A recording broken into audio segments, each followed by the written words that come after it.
I made a video on how to fix a controller and it got a lot of views. But the thing is that I wasn't very clear on how to actually straighten it and fix the actual joystick itself. So I'm back with another video, but this time I'm using my black controller and I'll tell you why later. Make sure you don't take apart your controller during this video because if you watch to the end, you might not even have to take apart your controller. So the first thing you're going to need is a 0x3 inch screwdriver because that is the same exact size the screws are on the controller. But if you guys don't have to take apart your controller, you won't need this screwdriver anyways. So just watch to the end, like I said. And this is a very simple process on how to fix your controller. And I'm going to show you how to do it and how it works.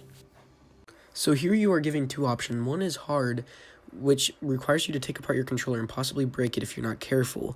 And easy starts at 520, and all you have to do is do 2 steps. So before we get started, if you are going to actually take apart your controller, to make sure that it's safe, you need to go ahead and turn off your device. The parts inside a PlayStation controller are literally paper, so that means once you've gotten all your screws out, you need to be really careful opening it, because there's a lot of fragile pieces that could break off very easily. Like, for example, this little white and blue wire right here. It's literally thin as paper, and it unplugs that easy and can snap off with basically no pressure at all.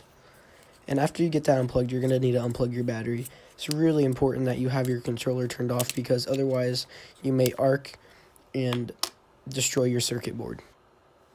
Now with the same size screwdriver, 0x3 inch, you're going to need to unscrew your battery pack holder. Now be very careful while doing this because this screw is actually connected to your motherboard, and if it gets stripped out on the way out, you're not going to be able to put your controller back together if you have taken it apart. Now while taking this apart, you need to make sure it's very important that you don't touch any gold on the circuit board itself, because if you spark or shock it or cause any static electricity to touch the actual board itself, it will ruin it instantly. So be careful taking this out. There's actually a little red wire that connects your LED light strip on the top of your controller. You need to unplug that very carefully. It's got gold on it, so be careful while handling that. And this is very difficult to get out if you have decided to do this. And that's because on the very front of the controller, there's actually the joystick gets caught, and you need to push it through all the way. Now, once you've gotten here, you'll realize that I was not joking when I said your electronics are paper thin. So basically, you've got this front black part right now and your circuit board. You do not need to mess with your black framework at all. You just need to take off these plastic joysticks. Now, this is what a correct aligned PlayStation controller analog stick looks like. It goes right back to where it's supposed to go, and they're perfectly straight up and down, as you can see in the picture. One thing to remember too is there is very thin wires connecting your circuit board to your black framework, and make sure not to let those snap off. Otherwise, you'd have to have a solder, you'd have to strip the wires, and it'd be a real pain in the butt, and your controller would be ruined. Now, this is my red controller from the last video I did, and it is actually broken. I purposely broke it just so I could show you what it's not supposed to look like. Here's footage from my PlayStation showing how it drifts to the left. So as you see, it is bent very bad compared to the correct controller. This one's bent to the right, and it's not supposed to be like that. So what you're going to go ahead and do is you're going to bend it right back. This is where people got confused on the last video. You just put your joystick on and turn it. Now, if you didn't want to take off your PlayStation controller, this is what you do. But at this point, I put my PlayStation controller all the way back together and corrected it. And see how my controller is moving like that? So that means all you have to do is take the joystick, put it on, turn it to the direction, against the direction your controller is drifting, and it will actually fix itself.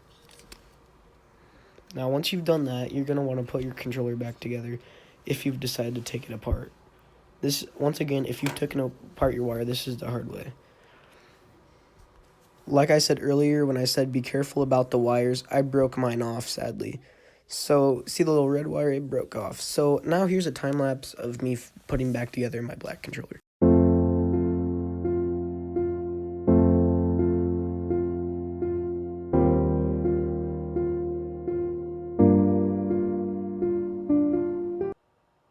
At this point, I did something really dumb, and I forgot to put on my joysticks before putting the controller back together, and I actually couldn't get them on. So I had to take my controller back apart again. So if you chose the easy route, I'm going to show you guys real quick how to do this. Okay, so I just broke my controller on purpose, and now my controller's drifting when I hold still. That's all the amount of pressure it takes to break it.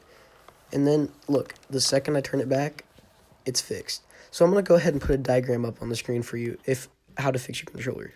There's 4 possibilities that could make your controller drift, and I've listed them here for you. So basically, you got to turn your analog stick the opposite direction it's drifting to fix it. Go ahead and take a look at this and choose which number it is, and make sure to fix it and do as it says. So now you can be cranking 90s again. Thank you guys for watching, and if this helped you, make sure to like and subscribe.